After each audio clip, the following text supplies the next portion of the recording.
Hallelujah.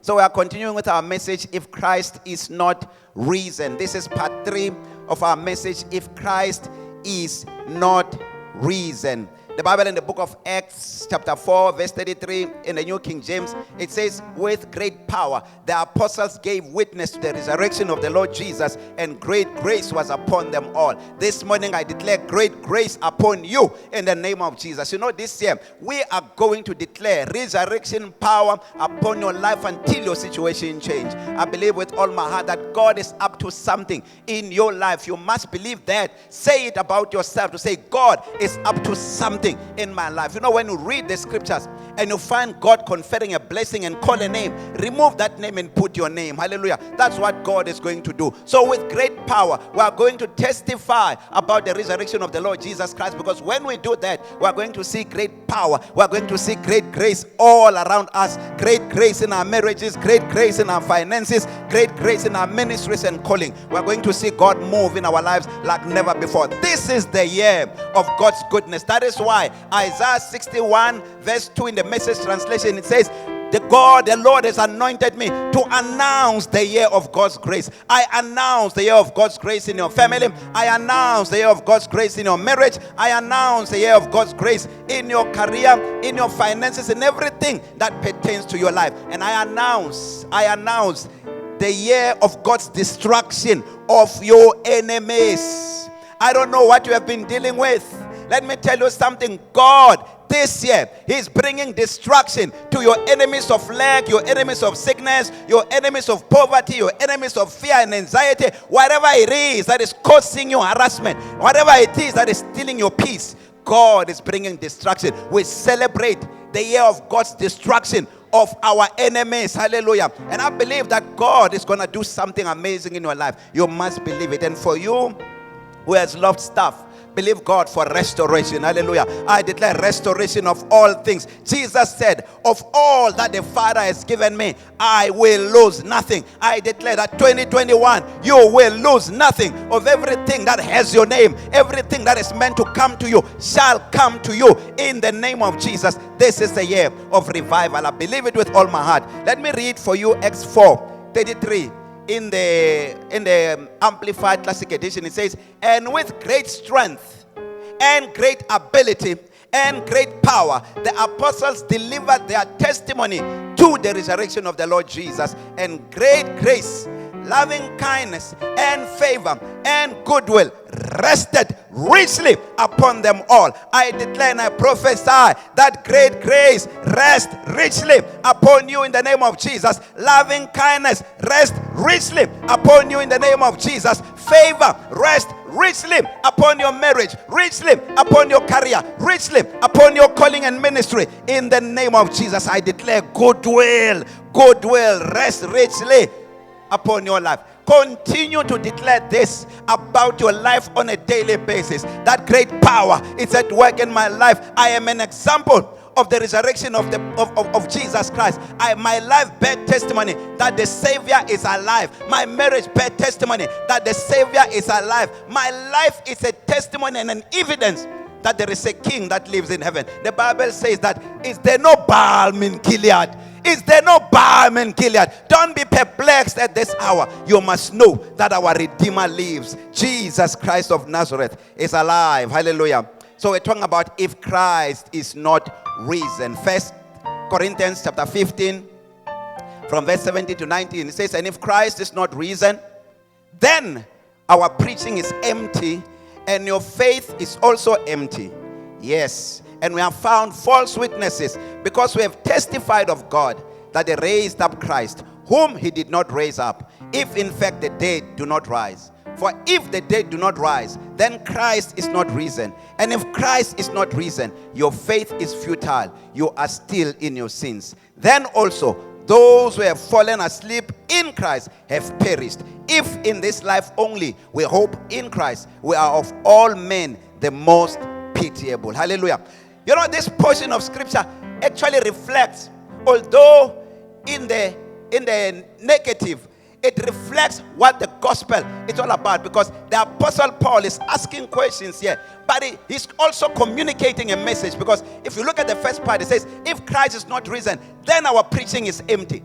That very same line, it tells us that if our lives is not an embodiment of the resurrection life, he says that our preaching is empty. If our sermons are not full of life, it means our preaching is empty. If our sermons do not connect to Christ's life right now, it means our preaching is empty. Because it says, and if Christ is not risen, then our preaching is empty. So if our preaching is just 10 principles, to do this, 5 principles, to do that, 5 these steps to doing that, and it does not connect to the resurrection of the Son of God, the Apostle Paul says our preaching is empty. Everything that we preach, whether be principles or not, we must connect it to the Christ who lives. Hallelujah. Because everything is locked up to the risen Christ. Hallelujah. And this is what this message is all about. So it says, if Christ is not risen, it says our preaching is empty. It says our preaching is empty. What are we preaching? What are we preaching? Because if it's not connected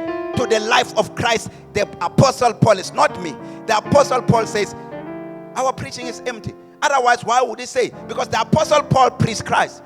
He preached the risen Christ. That is why he says, I have been crucified with Christ. Nevertheless I live, yet not I. The life that I now live in the flesh, I live with the faith of the Son of God, who loved me and gave himself for me. He says, Christ lives in me. Now it is no longer I who live. Christ lives in me. Hallelujah. He says, I determined not to know anything but Christ and him crucified. Hallelujah. This is the gospel of Jesus Christ, through which men are saved, through which men are delivered today. Hallelujah. And then he says, number 2, the first one, he says, if Christ is not risen, our preaching is empty. But number 2, he says, if Christ is not risen, your faith is also empty. So when you say you believe, is your faith connected to the life of the risen Christ? Is your faith connected to the fact that Jesus Christ has conquered the grave? The basis of your faith, what is it? Is it connected to the risen Savior? If it's not connected to the risen Savior, it's believing in a vacuum. It may not prosper. Let me tell you something that you must never forget. If I give you 5 steps of prosperity, and I tell you what you need to do according to what the word says, you must give, you must confess, Galatians 3:29, if you belong to Christ or Abraham's seed and heirs according to the promise, confess this, and then you do this, and then you pray, and then you do this, and then you do this, and none of it is connected to the risen Savior. I may still benefit from what the word says, but the fact that I benefited from what the word says does not mean that I benefited from the gospel. I could have manipulated the scriptures to benefit me, but it does not mean I've benefited from the gospel. In this life we're living in, benefit from the gospel. Benefit from the gospel. Everything that you do must reflect that you believe to a Christ that lives, a Christ that is not far away from you, a Christ that is living in the inside of you. This is the basis of our Christianity. Christ in us, the hope of glory. He's the one who works in us both to will and to do according to his will. Let me tell you something. There is no way right now we can make it with 5 principles of this and that. We need to know that when we are weak, then he is strong. When the 5 principles of this and that has not worked, we need to humble ourselves and call upon the Savior who lives. Call upon the Savior who has risen. Forget about principles. Call upon the person of Jesus Christ. He's close to us. The Bible says that this is the word of faith that we preach. It's in your mouth and even in your heart. Jesus Christ is alive. We need to have a relationship with him now like never before. The risen Christ, the powerful one, the anointed one, the one who lives to make intercession for us. Hallelujah. So the Apostle Paul says, if Christ is not risen, he says, your faith is empty. Why? Why does he say that?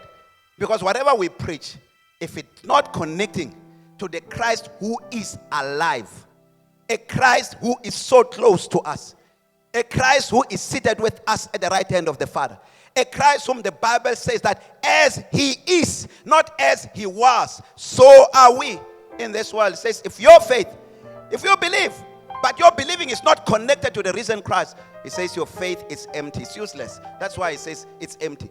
He says your faith is empty. It means it's of no force and effect. It's unenforceable. It is not the faith that is pleasing to the Father.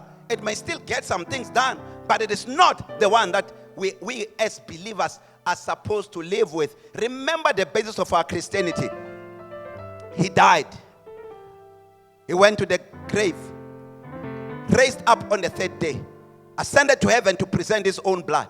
And whosoever call upon the risen Christ shall be saved. Hallelujah. Now, verse 2, it says, yes, and we have found false witnesses. We who preach the gospel, it says we have found false witnesses because we have testified of God that he raised up Christ, whom he did not raise up. It says we have testified that he has raised up Christ, whom he has not risen. So it says if Christ is not risen, every preacher is a liar. If you find yourself and you don't fit into the statement and you are a preacher of the gospel and the life of Christ is not a factor, this scripture does not affect you. You are speaking truth according to this scripture. This scripture is for those who preach the message of the Apostle Paul, who preach the risen Christ. The Bible says that if Christ is not risen, then we have found false witnesses because our preaching testifies that Jesus Christ is alive. It testifies that we are serving a risen King. Hallelujah. That is why what must fill our preaching? We testify about the Lord Jesus Christ with great power. The apostles gave witness to the resurrection of the Lord Jesus, and great grace was upon them all. Hallelujah. If Christ is not risen, there are implications if Christ is not risen. That is why as a believer, you must believe with all your heart that Christ is alive. Christ is alive. Christ is risen. Hallelujah.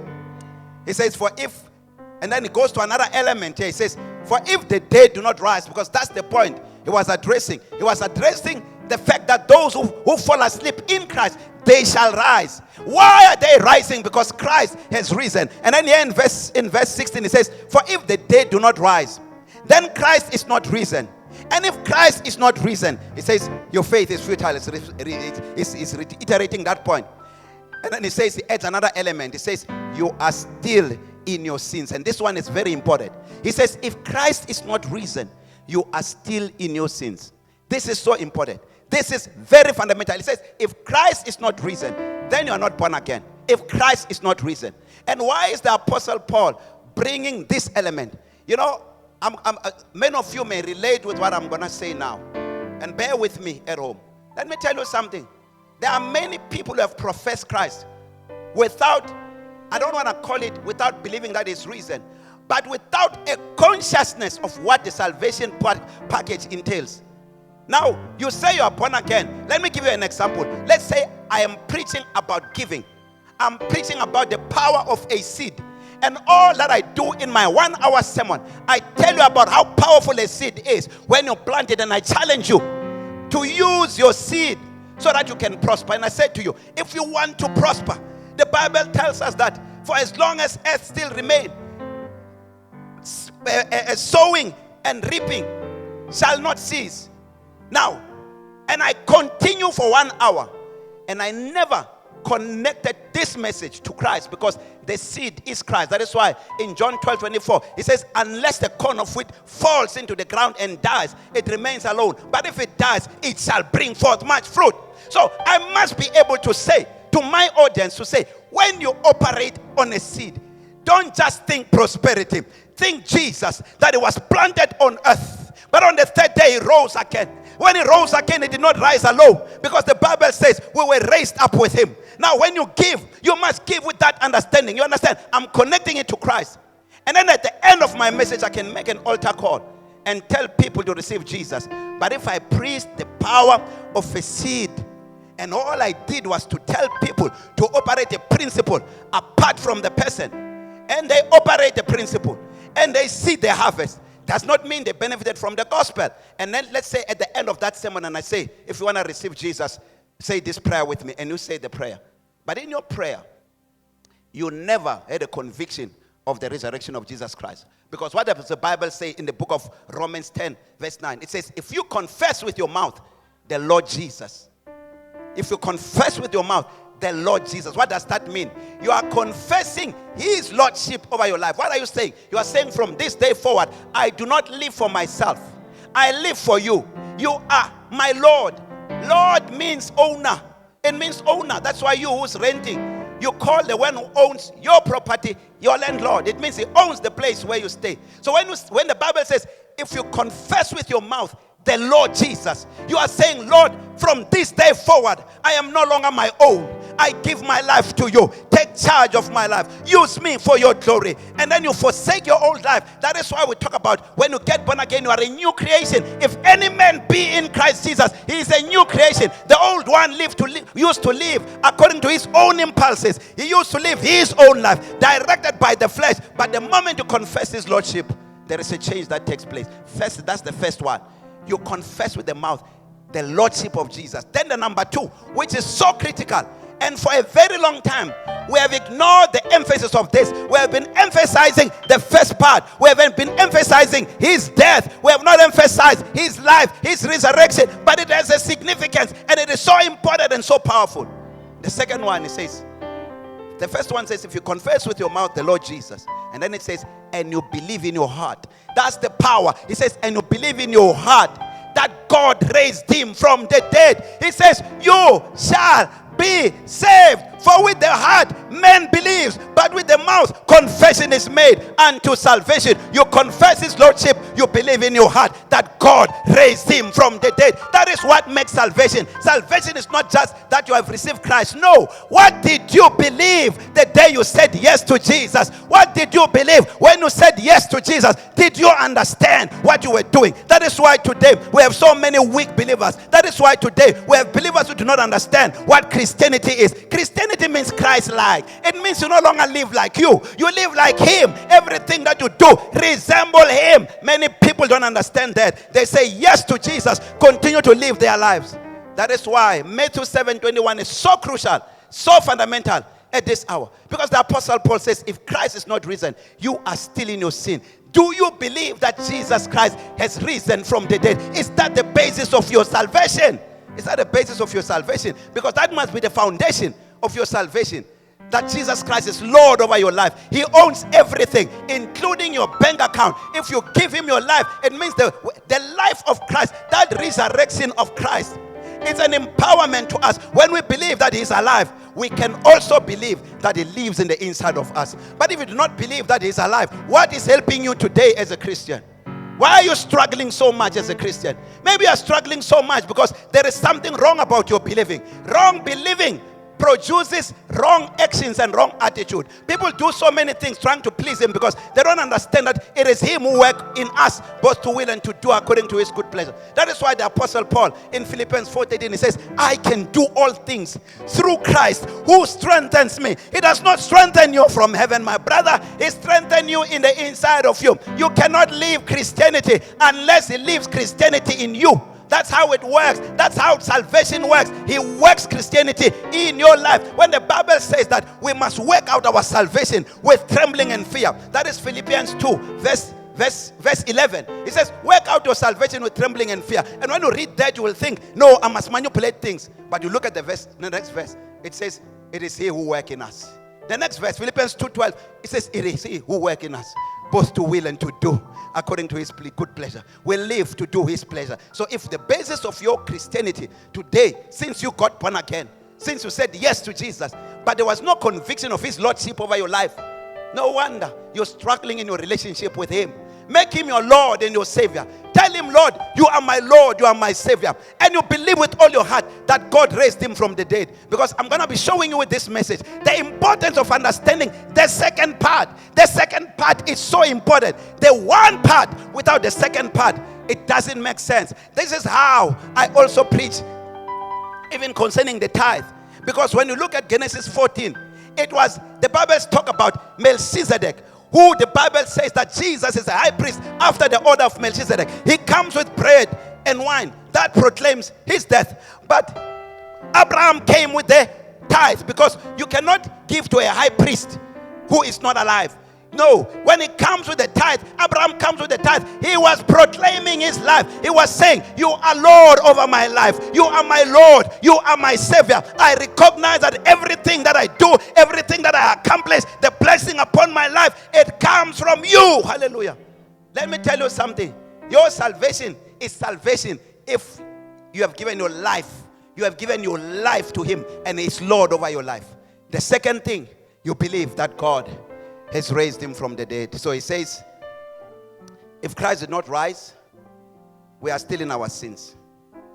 Those who have not believed that he's alive and have the conviction, they are still in their sins, although they have professed Christ.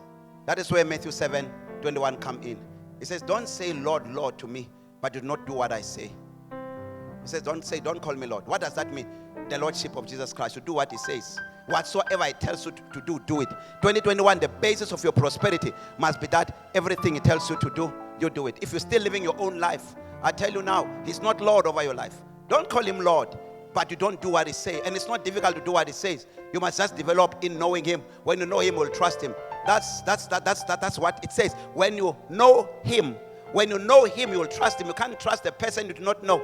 He requires fellowship with you. So that when he says 10 left, even if 10 left does not look like there is a road, you trust him. Why? Because you know he's dependable. You know he's reliable. You know he's consistent. You know that you can put your head on the block because he never fails. He will never mislead you. He's the one who leads with love. He's the shepherd that leads from the front. Hallelujah. He says, then also, those, in verse 18, he says, then also, those who have fallen asleep in Christ have perished. He says, if Christ is not risen, those who have fallen asleep in Christ, he says, they have also perished because he did not rise. He says, it's over with them. You know, when you attend a funeral and they say, we are taking you to your final home. That's a lie. That's not a final home. It's not even your home. Maybe it can be a home of a body, but you are in another place. There is two destinations in the spirit, heaven or hell. There is no middle ground. Grave is not your home. It can't be your final home. It's not even a resting place because your spirit is not there. The body, once you come out, cannot rest because it came from dust. It returns back to dust. Your spirit came from God. It returns either back to God if you are reconciled to him through Christ. There is only one name given to men by which we may be saved. Then it's the name of Jesus Christ of Nazareth. It says, I'm the way, the truth, and the life. No one goes to the Father except by me. Hallelujah. One mediator between God and man, the man Christ Jesus. He's the bridge to the Father. So if you receive him now in this life, you receive him now in this life, when your time on earth ends, your spirit gets reunited with him. If you don't receive him, the Bible says there is a place which burns with fire and brimstone, where the fire is not quenched and the worm does not die. It's not made for people, and it's for eternity. Hallelujah. So the scripture says, if Christ did not rise, those who have fallen asleep, believing, hoping in Christ, he says they have perished. But if Christ has risen, I've got news for you. Those who have risen, those who have died in Christ, the Bible says the Lord shall descend from heaven with a shout, with the voice of the archangel and with the trumpet of God. The dead in Christ shall rise first. The dead in Christ shall rise first. And then we who are alive and remain shall be caught up together with them in the clouds to meet the Lord in the air, and so shall we ever be with the Lord. That is why we always say, encourage people, share these messages with them, because your loved ones, if they die and they are not born again, and you die and you are born again, you will never see them again. But if they die and they are born again, and you die and you are born again, you will be reunited in glory. That is how Christianity is all about. That is why we say this is the time to win souls. And I tell you, those of you who are so shy about winning soul, who are so shy about your Christianity, let me tell you something. As you win others, and because you can't win there are some that can't win their families. They watch you grow up. They've seen too much of your weaknesses. Now they can't believe that anything good can come out of you. But God has turned you around, has made something beautiful. They may not have experienced that. But as you win others, God is going to touch other people to win your family. That is why Jesus says, pray the Lord of the harvest that he may send laborers. Hallelujah. God will send laborers to them as you win others. And your family members, if they pass on during this time, you know that you're going to be reunited. It's going to be just a temporary situation where you say, sleep well, we shall see you again in glory. Hallelujah. Come and stand up at home and begin to declare resurrection power in your life in the name of Jesus. Declare this even this afternoon in the name of Jesus that your life is an advertisement of this immense power as it works in your life as it works through you. I declare that resurrection power is at work in your life, and your life will be a display of God's power. Your life will be a display of God's grace. Your life will be a display of God's power in the name of Jesus Christ. I declare that 2021, there is a shifting, there is a change. God is taking you higher. God is taking you to another level.